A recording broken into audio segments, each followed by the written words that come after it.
बिस्मिल्लाहिर्रहमानिर्रहीम। क्लास आज हमारा टॉपिक है इक्वेशन ऑफ मोशंस।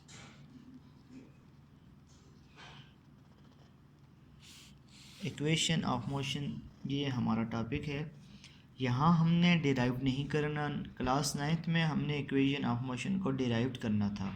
यहाँ हमने डिराइव नहीं करना, जस्ट इक्वेशंस को लिखना है और आगे न्यूमेरिकल्स एमसीक्यूज आएंगे उन पर हमने यूज़ करना है। जैसा कि आपको पता है V F is equal to we I plus A T, ये फर्स्ट इक्वेशन है, और S is equal to we I T plus half A T square, ये सेकेंड इक्वेशन है।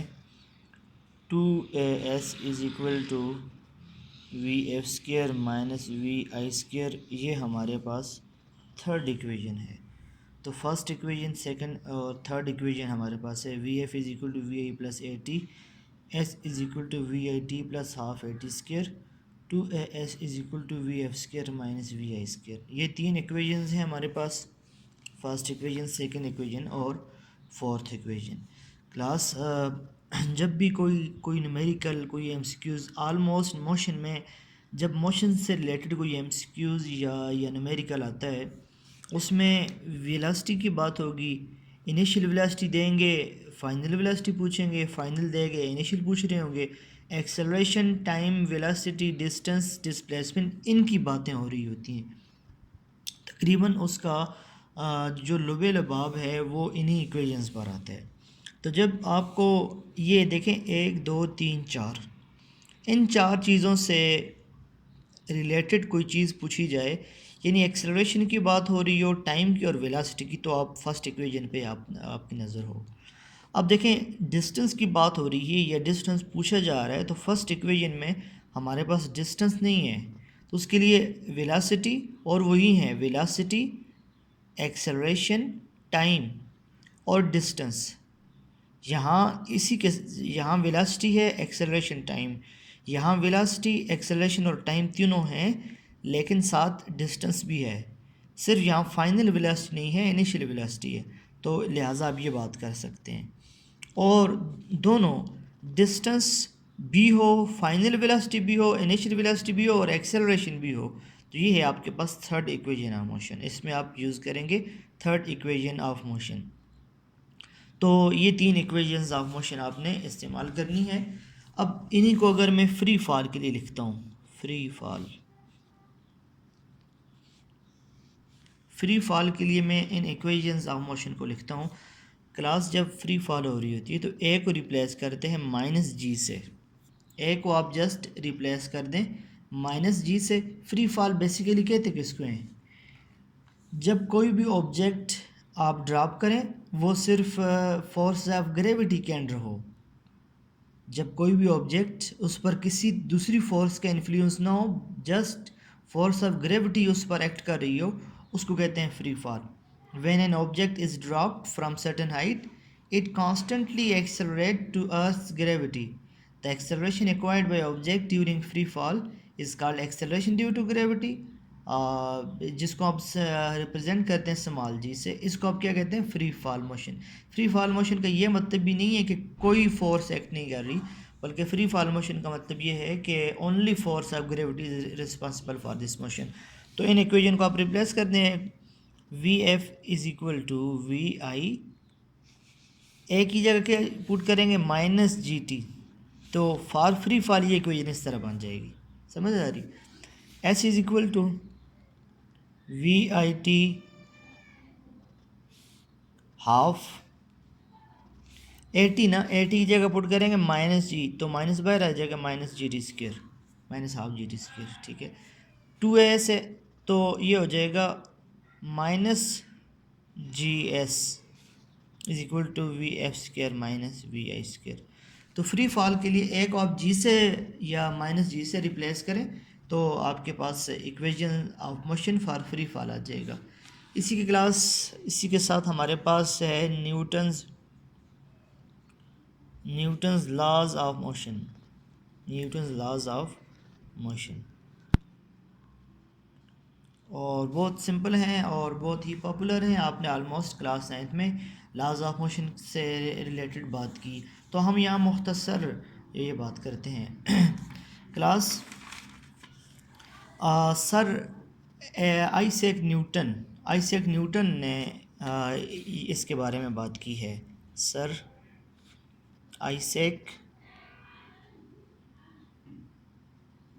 Newton,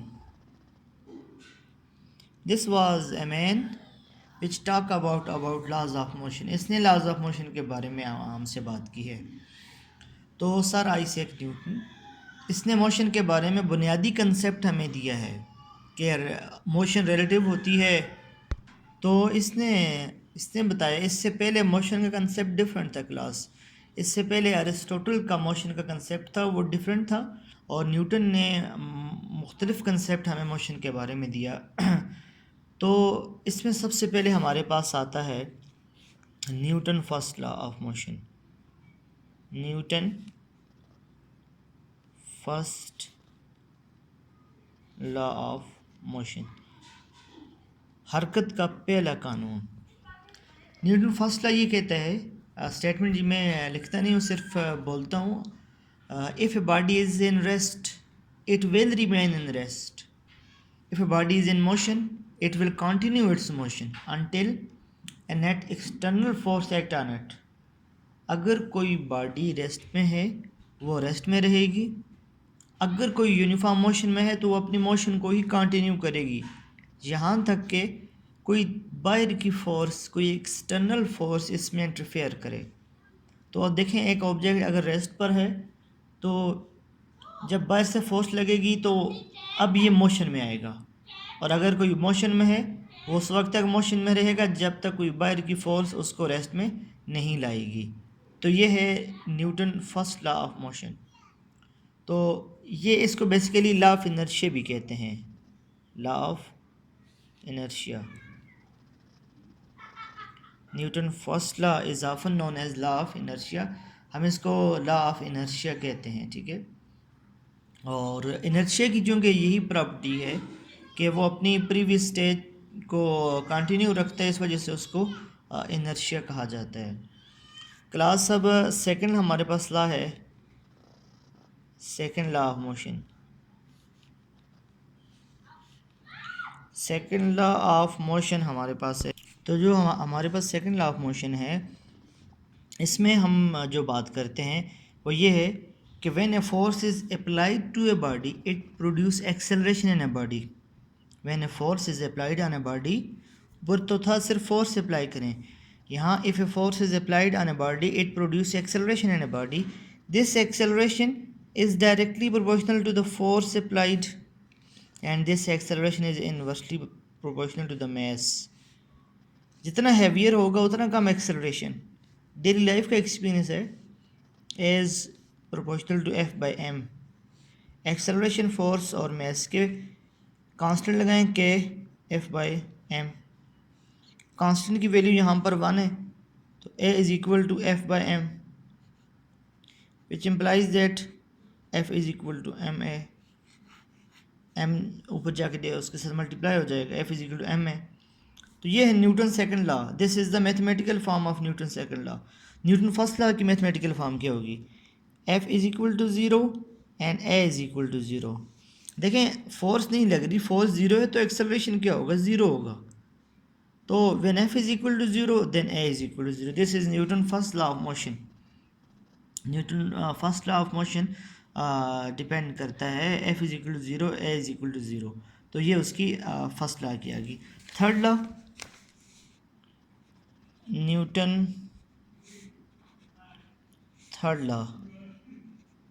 Newton third law of motion ये कहता है for every action there is a equal and opposite reaction.